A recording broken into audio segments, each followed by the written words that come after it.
Gusto mo nang kumuha ng life insurance pero hindi mo alam kung paano? Meron lang tayong 3 easy steps para makapag-apply ka sa life insurance.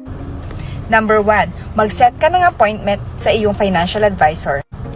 Dahil dito, pag-uusapan ninyo ano yung perfect plan na para sa iyo.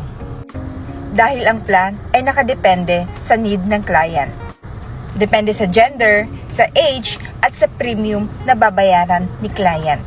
At kung okay ka na sa plan na napag-usapan nyo ng inyong financial advisor, pwede na tayong mag-proceed sa step 2. Yun yung pag-fill up ng online application form. Yes, pwede na po tayong kumuha ng life insurance through online. So kahit nasa bahay ka lang, pwede ka na mag-fill up ng online application form. Kasabay ng pag-fill up ng online application form ay ang pag-submit ng iyong mga requirements, like ID and selfie picture. Kapag okay na lahat ng mga requirements, ay magpuproceed ka na sa signature. And now, magpuproceed na tayo sa step 3, yun yung payment. So, pwede tayo magbayad through online banking, over the counter, or pwede rin sa GCash.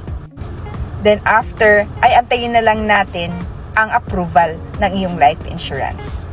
So kung meron kang mga iba pang katanungan, pwede mo akong i-contact dito at para mapag-usapan natin yung perfect plan na para sa iyo.